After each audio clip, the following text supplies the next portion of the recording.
संघ में कर्मचारी प्रवेश पर राष्ट्रीय स्वयंसेवक संघ देश के लिए सबके लिए काम करने वाला संगठन है।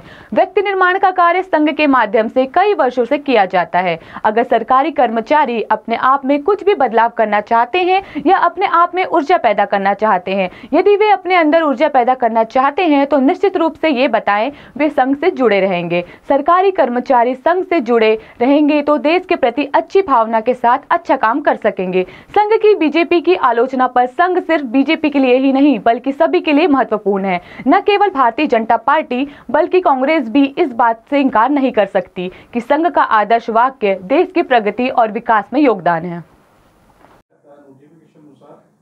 सरकारी अधिकारी आणि कर्मचारी राष्ट्रीय स्वयंसेवक संघाच्या कार्यक्रमात सहभागी होऊ शकतात।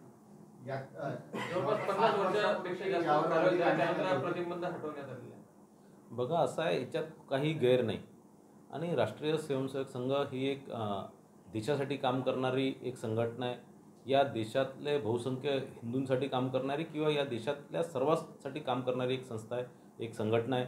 या व्यक्ती घडवण्याचं काम अनेक वर्षापासून संघाच्या माध्यमातून होत असतात आणि जे शासकीय कर्मचारी आहेत त्यांना निश्चितच त्यांना स्वतःमध्ये काही बदल करून घ्यायचा असणार, स्वतःमध्ये काही देशप्रेम जागृत करून घ्यायचं असणार किंवा स्वतःमध्ये चांगली एक ऊर्जा निर्माण करायची असणार तर निश्चितच ते राष्ट्रीय स्वयंसेवक संघासोबत जुडतील आणि याच्यामुळे जर कर्मचारी जर समजा संघासोबत जुळले तर निश्चितच त्यांच्यामध्ये देशप्रेमची एक भावना निर्माण होणार आणि ते देशासाठी आणखी चांगलं काम करतील। गेल्या काही दिवसात संघ परिवारातील लोक भाजपवर टीका करतात। लोकसभेचा जो पराभव झाला म्हणजे जे काही कमी खासदार निवडून आले त्यानंतर सरकारने हा निर्णय घेतलेला, कुठेतरी आता भाजपला संघाचं महत्त्व कळत आहे।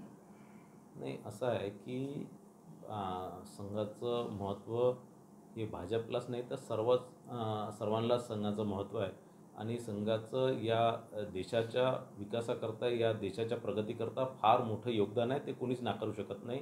ते भारतीय जनता पार्टी काय काँग्रेस पक्षही नाकारू शकत नाही आणि म्हणून संघाचं एक वेगळं स्थान आहे, एक वेगळा मान आहे आणि हे मान आणि हा जो स्थान आहे हा कोणी हिरावून घेऊ शकत नाही आणि ते त्यांचा अधिकार आहे, कारण ती आमची पितृसंस्था आहे आणि एका वडिलाचा अधिकारच असतो, जर मुलाचं काही चुकत असणार तर त्याला रागवण्याचा निश्चित त्यांचा अधिकार असतो।